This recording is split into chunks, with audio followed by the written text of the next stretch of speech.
Alright guys, today I'm going to be showing you how to rebuild a carburetor for pretty much any Briggs & Stratton push mower that doesn't have the side gas tank on it.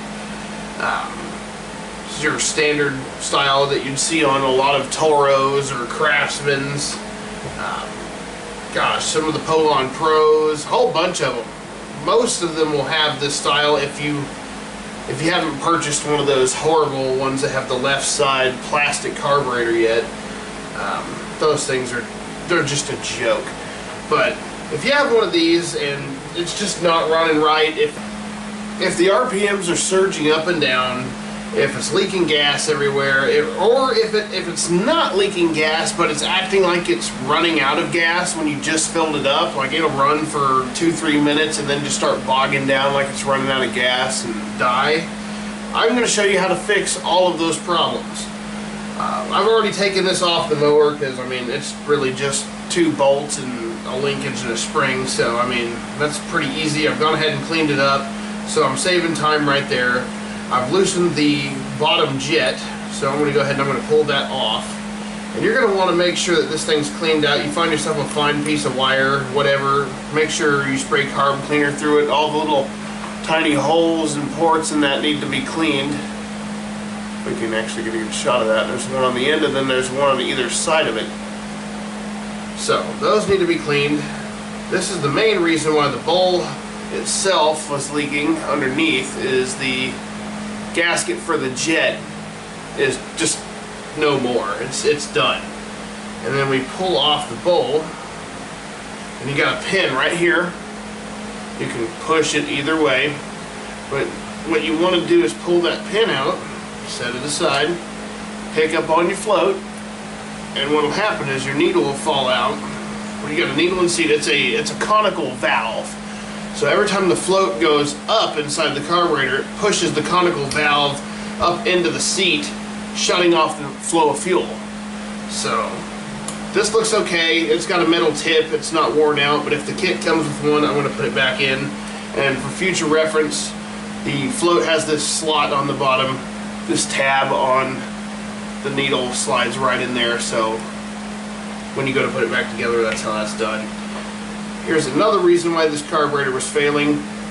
It was pulling air from the float bowl gasket area right here. It was cracked. So this would cause surging, inadequate fuel flow, all kinds of stuff. It just, nothing good comes from this being rotted. So you're going to want to clear off all this disgusting rubber, probably with a wire brush. Throw that aside. Next, inside where your needle goes is the seat. Actually, if you've tried to clean one of these carburetors with carb cleaner, you've pretty much just destroyed the seat. It's actually a red rubber or nylon O-ring. It's a thicker O-ring. You can't just use a standard one.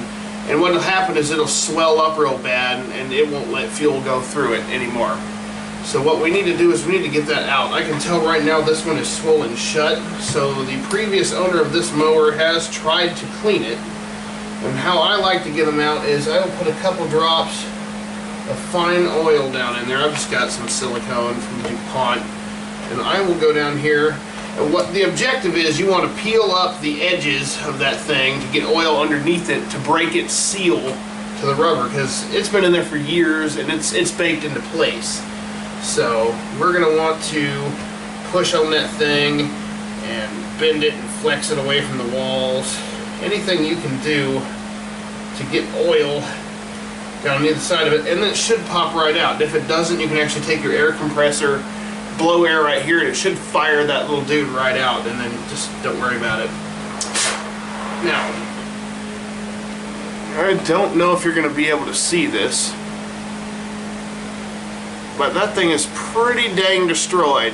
I mean, it is melted, it's crumbling, it's quite done for.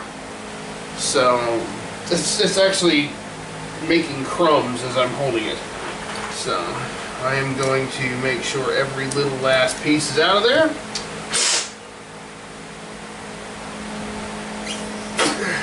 Yeah, that's completely plugged up. I can't even blow air through it. So this is definitely the cause of the issues. Yeehaw! That's much better. Now, I'm going to get a wire brush. Rebuilding a carburetor is actually, it's pretty easy. A lot of people would just replace their carburetor these days, but honestly, a lot of the new manufactured carburetors, which are made in China, are not very good, and they won't work very well, and they won't last you as long as your original one. So whenever possible, try to keep your original carb.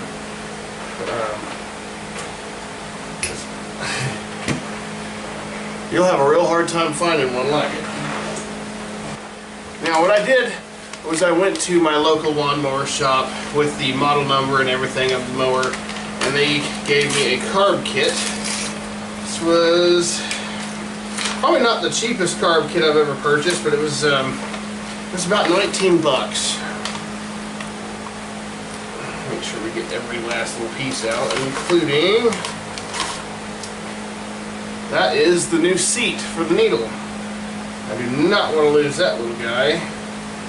A lot of these parts are really not that necessary. Some of these are actually for other models, like, you know, this and probably some of these other gaskets. They cover several different ones. Alright. Anyway, I'm going to go ahead and install the needle. But you've actually got two sides to the seat here. You've got one side that has a ring impression, which is actually the bottom. I'm guessing that's to promote suction so it doesn't come back out. And then you have a flat side, which is supposed to go upwards. So you would have to drop that in there and carefully position it, not tearing it up, of course. Inside and push it down where it is good and flat inside. Excellent. I've got a new needle, so I can actually take that, press it in just to make sure it's completely fit in there properly. We have a new bowl gasket to put around the edge. I have some, it came with a new pin. Excellent. Good to know. Put the needle on float, which it should just kind of hang in there. Drop it back down into the hole it came out of. Got in. You should have a completely functioning carburetor.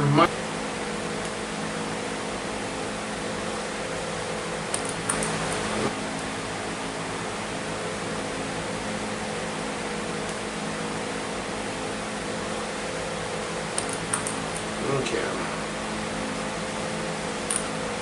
Carefully threading the jet back in. It's going to want to try to cross thread a couple times. Don't force it. You snap this thing off, it is such a pain to get out.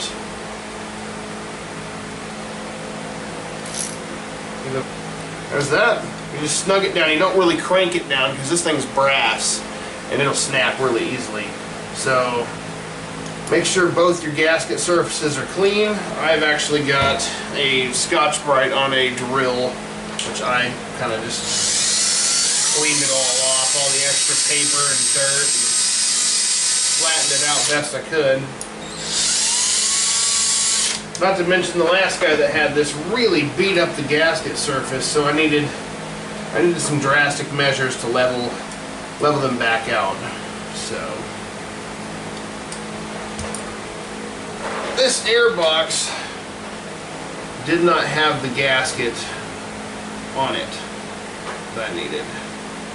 So I need to figure out which one of these is the gasket I need. It looks like this one.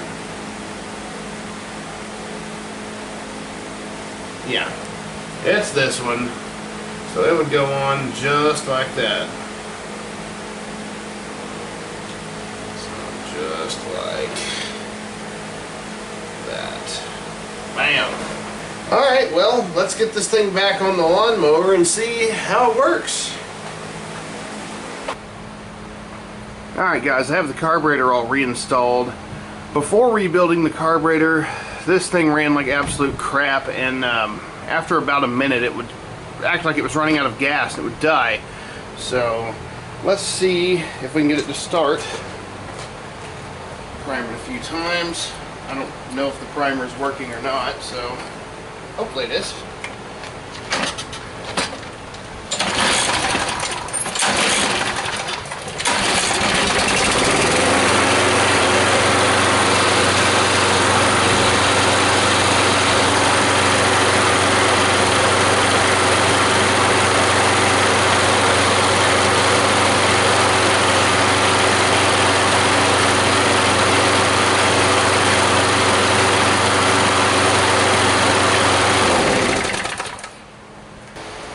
Well, even for that short run, I could tell it's already running better.